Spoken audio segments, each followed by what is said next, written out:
I've been tasked with trying to find the southern Emu Wren.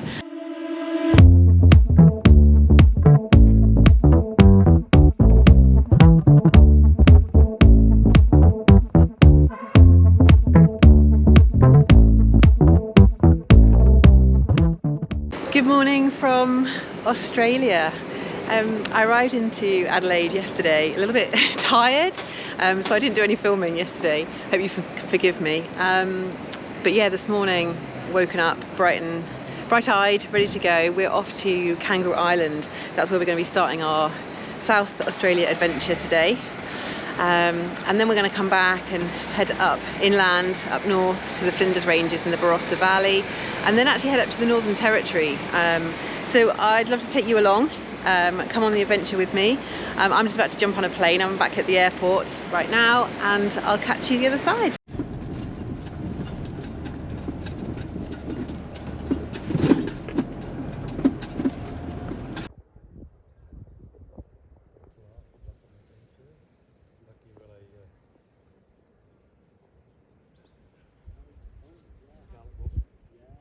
Well, we made it over to Kangaroo Island.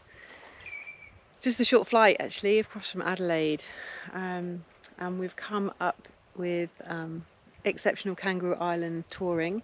We've got Craig taking us around, and we've come up to the north part of the island. We came down a dirt track just through the rocks. You know, the kangaroos were jumping all around us. We had wallabies hiding in the shade under the trees. Craig was explaining, I guess, how this island came to be geology wise, and it's absolutely fascinating understanding kind of how it's become what it is today. But yeah, this is just our first day and already pretty spectacular.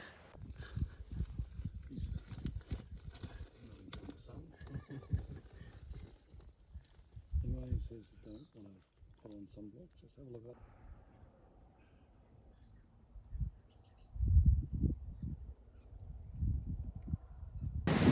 it. Good morning.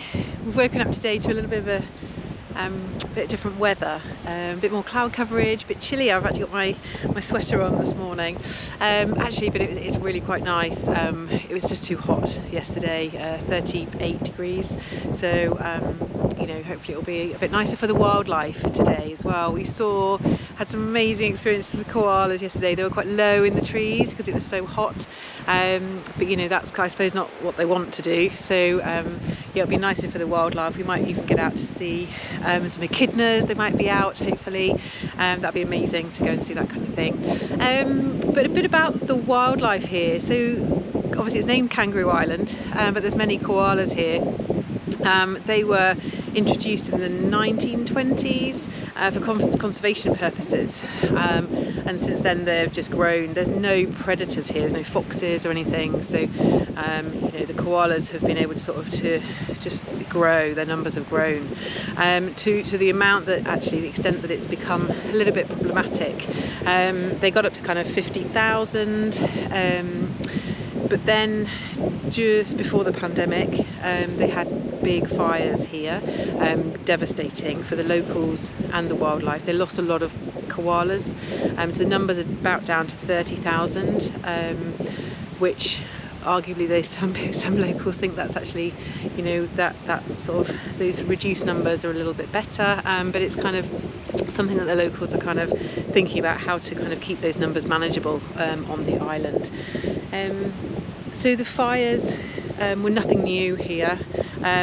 They've kind of done some sort of research, and about every 6.5 years they have kind of these big fires on Kangaroo Island, and to a certain degree it's kind of necessary.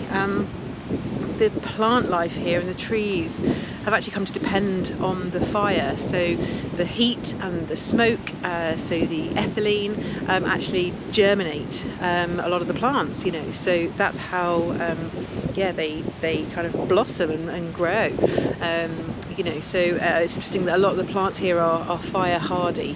So today we are going down to find the sea lions at Seal Bay, and then just go and have a wander around some different spots, see what we can find.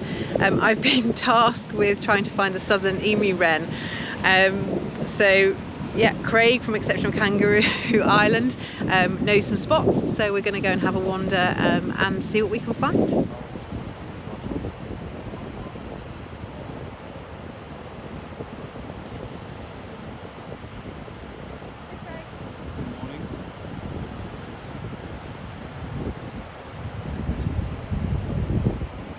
In order to expose their claws, she's bent her flippers over, so the nails are actually further back on the flipper than what mine are.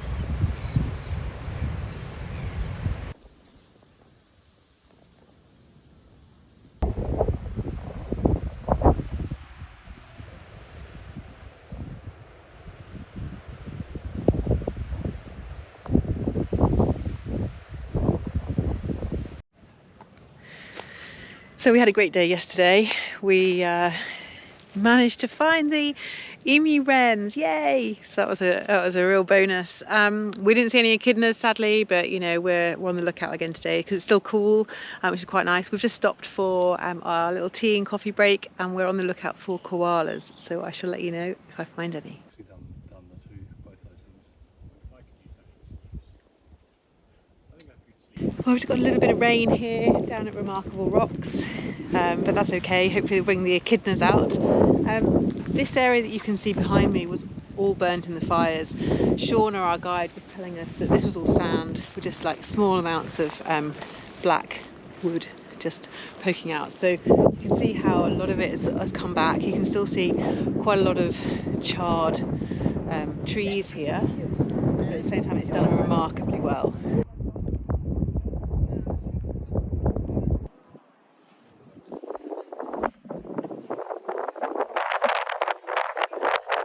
We made it down to Remarkable Rock, so we're just having a little wander around.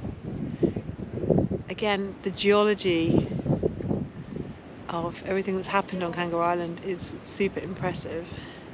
You can see you've got amazing kind of coastline behind me, and just exploring these rocks are just absolutely fascinating.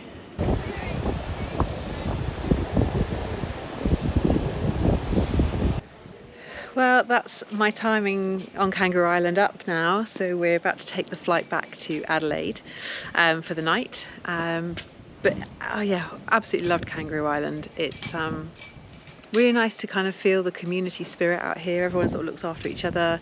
You know, people have lived here for years, you know, so they know the island inside out. The wildlife really has place to thrive because there's no predators. It's great to see, you know, the kangaroos, all the different bird life, the koalas, the wallabies. Still haven't seen an echidna yet, but you know, there's still time. So yeah, so for now, I'll say goodbye.